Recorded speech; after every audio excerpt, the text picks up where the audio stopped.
तो चलिए आज के इस वीडियो में हम सदिश तथा त्रिविमीय ज्यामिति के कुछ महत्वपूर्ण प्रश्नों को देखेंगे जो कि बोर्ड एग्जाम में पूछे जाने की इनकी संभावना है। तो उस त्रिभुज का क्षेत्रफल ज्ञात कीजिए जिसके शीर्ष 1,1,2 जबकि दूसरा शीर्ष हमारा 2,3,5 तथा 1,5,5 है। तो इस त्रिभुज का हमें क्षेत्रफल ज्ञात करना है। तो चलिए सबसे पहले एक त्रिभुज बना लेते हैं। तो यहाँ पर हम एक त्रिभुज बना लिए। चलिए इसका नाम रख देते हैं ए बी और ये हमारा सी हो जाएगा। त्रिभुज का नाम एबीसी हो गया। अब इसके 3 शीर्ष दिए गए हैं। यहाँ पर हमारा मान लेंगे इसका शीर्ष का नाम 1,1,2 है इसका मान, और इसका हमारा बी का मान लेंगे। यहाँ पर बी का हमारा 2,3,5 है जबकि सी का हमारा 1,5,5 है। तो ये हमारे तीनों त्रिभुज के शीर्ष बिंदु हो गए। तो सबसे पहले जो माने हैं ए बराबर बी बराबर या सी बराबर उसको लिख लेंगे। तो लिखेंगे त्रिभुज का शीर्ष, त्रिभुज का शीर्ष, ये तो हमारा दिया गया ही है। तो त्रिभुज का शीर्ष ए बराबर हमारा शीर्ष ए 1,1,2 है जबकि शीर्ष बी हमारा 2,3,5 है और हमारा शीर्ष सी 1,5,5 है। तो ये हमारे तीनों ए बी और सी त्रिभुज के शीर्ष है। अब इन तीनों शीर्षों की सहायता से हम ए बी और सी का स्थिति सदिश निकालेंगे। तो स्थिति सदिश लेंगे तो इनके साथ आई कैप, जे कैप और के कैप लग जाएगा प्रत्येक शीर्ष के मानों के साथ। तो चलिए लिखते हैं त्रिभुज ए बी सी के शीर्षों का स्थिति सदिश, शीर्षों का स्थिति सदिश, अर्थात त्रिभुज एबीसी के शीर्षों का स्थिति सदिश हमारा ओ ए, ओ बी और ओ सी लेते हैं। तो ओ ए बराबर हमारा हो जाएगा, वेक्टर से प्रदर्शित करते हैं। तो ओ ए बराबर हमारा इसके साथ आई कैप, इसके साथ जे कैप और इसके साथ के कैप लेंगे।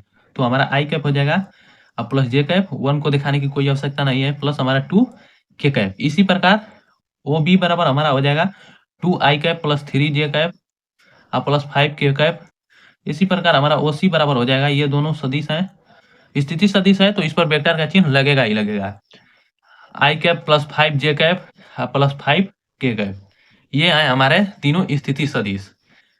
त्रिभुज एबीसी के शीर्षों का स्थिति सदिश निकल गया। अब हम त्रिभुज ए बी और बी सी इसका मान निकालेंगे क्योंकि हमें त्रिभुज का क्षेत्रफल ज्ञात करने के लिए इनका मान चाहिए। देखिए यहाँ पर त्रिभुज का क्षेत्रफल बराबर एक फॉर्मूला होता है, त्रिभुज का क्षेत्रफल। त्रिभुज का क्षेत्रफल बराबर हमारा सूत्र होता है half mod of A B cross A C. इसी फॉर्मूले पर रख देंगे, हमारा त्रिभुज का क्षेत्रफल निकल जाएगा। तो ए बी का मान कैसे निकलेगा और ए सी का मान कैसे निकलेगा, ये हमारे तीनों स्थिति सदिश की सहायता से। तो चलिए देखते हैं कि ए बी और ए सी का मान निकालकर अब इस फॉर्मूले पर रख देंगे तो ये हमारा त्रिभुज का क्षेत्रफल निकल जाएगा। तो यहाँ पर हमारा ए बी कैसे निकलेगा, तो ए बी बराबर हम पहले पिछले कक्षाओं या प्रश्नावली में हम पढ़ चुके हैं कि ए बी अगर हमें निकालना होता है स्थिति सदिश से ए बी का मान, तो हमारा ओ बी माइनस ओ ए हो जाता है।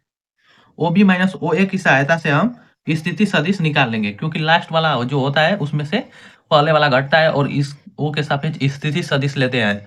तो हमारा ए बी का मान निकालने के लिए ओ बी माइनस ओ ए की सहायता से निकल जाएगा। तो चलिए ए बी का मान निकालते हैं। तो ओ बी का मान हमारा 2 I cap plus 3 J cap plus 5 के कैप, और यहाँ पर माइनस है तो सभी चिन्ह बदलेगा, आई कैप माइनस जे कैप माइनस हमारा 2 के कैप। तो इस प्रकार ए बी का मान आ जाएगा vector A B 2 I cap में ले आई कैप घटेगा तो हमारा आई कैप हो जाएगा, और 3 जे कैप है और यहाँ पर माइनस जे कैप, तो प्लस 2 जे कैप प्लस 5 के कैप जबकि माइनस 2 के कैप, तो हमारा 3 के कैप। तो ए बी का मान हमारा इतना आ गया। अब हमें ए सी चाहिए। तो ए सी बराबर हमारा क्या होगा, तो वेक्टर ए सी बराबर ओ सी माइनस ओ ए। तो ओ सी में से ओ ए को घटाएंगे तो हमारा ए सी निकल जाएगा। तो ओ सी का हमारा मान आई कैप प्लस 5 जे कैप और प्लस 5 के कैप, अब माइनस ओ ए का मान रखेंगे तो आई कैप माइनस जे कैप और प्लस 2 के कैप, क्योंकि माइनस चिन्ह रखेंगे तो सभी मान बदलेगा। यहाँ पर जो ओ ए का मान प्लस में है तो यहाँ पर माइनस में हो जाएगा क्योंकि यहाँ पर माइनस चिन्ह है। तो इस प्रकार हमारा ए सी बराबर हो जाएगा, आई कैप में से आई कैप घटेगा तो 0 आई कैप, इसलिए इसे लिखने की आवश्यकता नहीं है। या चलिए लिख लेते हैं 0 आई कैप प्लस 5 जे कैप में एक जे कैप घट जाएगा तो 4 जे कैप और 5 कैप, और ये हमारा माइनस है, ये माइनस होगा माइनस, क्योंकि यहाँ पर हमारा प्लस 2 के कैप है तो यहाँ पर चिन्ह माइनस है तो यहाँ पर माइनस हो गया। 5 के कैप में ले 2 के कैप घटेगा तो हमारा +3 के कैप हो जाएगा। इस प्रकार हमें AC का मान इतना और AB का मान इतना निकला। तो और AB क्रॉस AC निकालेंगे, AB क्रॉस AC, तो वेक्टर AB क्रॉस AC इतना बराबर हमारा शारीरिक बनाकर मान निकालते हैं इसका, तो हमारा हो जाएगा I कैप, J कैप और K कैप। इसमें I का मान रखेंगे, I का मान यहाँ पर 1 है गुणांक, J का गुणांक 2 है और K का गुणांक 3 है। इसी प्रकार इसमें चलेंगे तो 0 है, 4 है और 3 है, इतना हो गया। तो अब इसकी सहायता से AB क्रॉस AC, तो AB क्रॉस AC बराबर हमारा हो जाएगा, I कैप को लेंगे तो I कैप को छोड़ देंगे, सामने वाला और पंक्ति और सामने वाला स्तंभ, तो 2 का गुणा 3 में हो जाएगा, अर्थात 6 माइनस 4 का गुणा 3 में तो 12। यहाँ पर माइनस J कैप होता है क्योंकि प्लस माइनस प्लस के रूप में चलता है, तो इसको छोड़ देंगे तो हमारा 3 माइनस 0 हो जाएगा, क्योंकि 0 का गुणा 3 में करेंगे तो 0 ही हो जाएगा। अब प्लस K कैप क्वेश्चन में हमारा हो जाएगा 4 माइनस 0 इतना।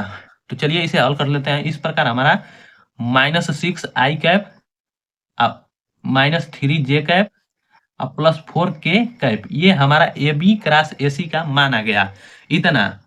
तो ये तो हमारा AB क्रॉस AC का मान आ गया, क्योंकि हमें त्रिभुज का क्षेत्रफल ज्ञात करने के लिए यहाँ माड ऑफ AB क्रॉस AC का मान चाहिए। तो चलिए इनका माड यहीं पर निकाल लेते हैं। तो हमारा माड ऑफ AB क्रॉस AC बराबर हो जाएगा √I1 के गुणांक का स्क्वायर प्लस J1 के गुणांक का स्क्वायर प्लस K1 के गुणांक का स्क्वायर, तो -6 के गुणांक का स्क्वायर प्लस -3 के गुणांक का स्क्वायर और +4 के गुणांक का स्क्वायर। तो इस प्रकार हमारा √36 + 9 प्लस 16, अर्थात 36 और 9 और 16 को जोड़ेंगे आपस में तो 61 आएगा। तो ये हमारा √61 आ गया। अब त्रिभुज का क्षेत्रफल बराबर हम जानते हैं, फार्मूला उसी पर रख देंगे, त्रिभुज का क्षेत्रफल बराबर half mod of AB cross AC इतना। तो इस पर रख देंगे तो हाफ AB क्रॉस AC का माड निकाले हैं यहाँ पर, तो √61 आया है। यही हमारा क्षेत्रफल वर्ग इकाई या वर्ग मात्रक लिख देंगे कुछ भी। चलिए मात्रक ही लिख देते हैं, क्योंकि क्षेत्रफल का मात्रक हमेशा वर्ग इकाई या वर्ग मात्रक होता है। तो ये है हमारा, यही हो जाएगा इस प्रश्न का आंसर, त्रिभुज का क्षेत्रफल यही हो जाएगा। तो उम्मीद करता हूँ दोस्तों कि आपको यह वीडियो बहुत ही पसंद आया होगा, और यदि वीडियो पसंद आया होगा तो इसे ज़्यादा से ज़्यादा लाइक शेयर और चैनल को सब्सक्राइब करना ना भूलें।